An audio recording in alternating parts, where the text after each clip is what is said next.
Okay, if you've ever been pregnant and you've had kids, then you know that the struggle to lose weight can be grueling. I can personally vouch for that.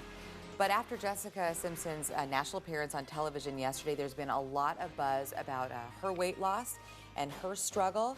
And there's a long time conversation now happening on the web. We have a doctor who's going to sit down with us here in just a moment to talk about how this weight loss can happen safely and how women need to support each other with all this. But we want to talk about a topic that I would imagine is on the minds of many people. We're talking about Jessica Simpson. She's never been shy about her body and the way she feels about her body. She flaunted it when she was in great shape, was very proud of it. And when she gained some weight, she even talked about her struggles to lose it, which is wonderful because I think it helps to give women permission to talk about it. Just yesterday, in case you missed it, she did debut her new body just 4 months after having her baby girl. She's dropped close to 40 pounds with the help of Weight Watchers. In fact, she's admitted losing her weight on her own has been very difficult. She reached out for help. And she's most certainly not alone. Most moms can relate to these challenges of losing weight after having a baby. We've got Dr. Angela DeRosa here, and you're sharing some ways to do this in a healthy way. And to remember, when we look at some celebrities, gosh, I mean, you look through Us Magazine and it can be extremely intimidating. You know, you can, I mean, I obsessed about it. I'm thinking, how did they do that?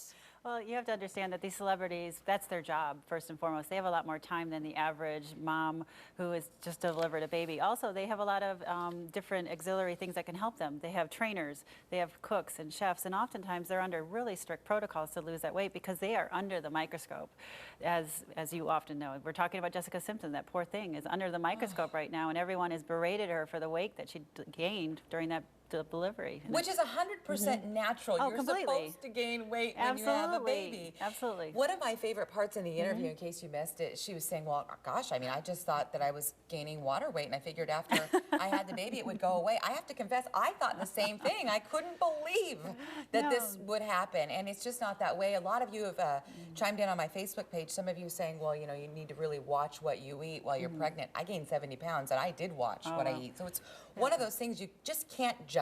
I know, and you can't predict who's going to have that person. I mean, she looks wonderful when you have the little pop of belly, but not most women do that.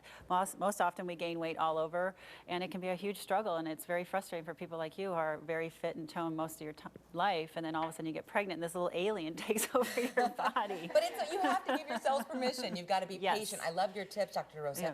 You say celebrities aren't always healthy. No. Don't diet. Make healthier options here, or healthier choices.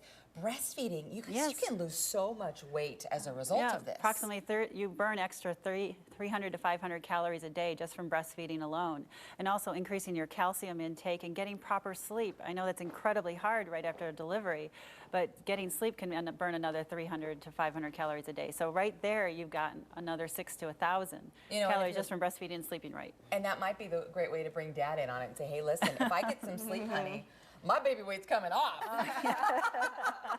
I like this idea of maintaining a stable blood sugar as well. Absolutely, because as your sugars spike up and down throughout the day, your body's going to have to work extra hard to deal with that sugar. So you're going to have increases in cortisol, which actually helps you retain the weight.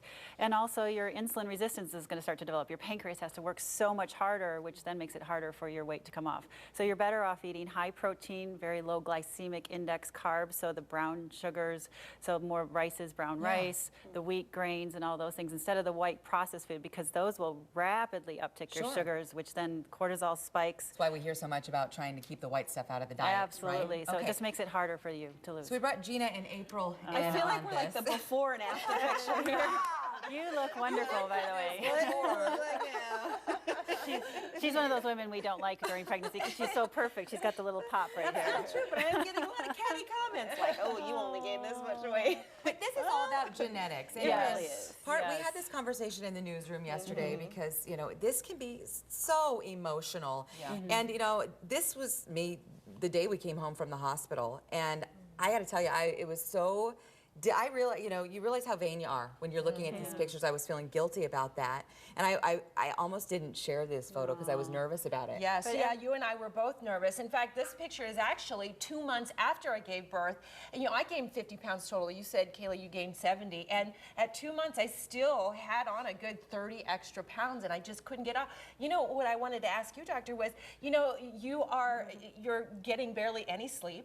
You're trying to keep your energy up, and so you're just grabbing whatever you can eat, and no doubt, not good habits. No, absolutely not. You really need to take that time out for yourself, even if it's 5 minutes when the baby's sleeping. As they always said, never wake a sleeping baby. Take that time for yourself. Get proper nutrition. Get a nap if you can, because those things can really help. And by the way, you two looked beautiful there. Wow. I mean, and you really are too hard on yourselves. And I think we all have that mirror on ourselves that's so that female harsh. thing. Yeah. Harsh, but it's absolutely beautiful. It's a beautiful thing that you've done.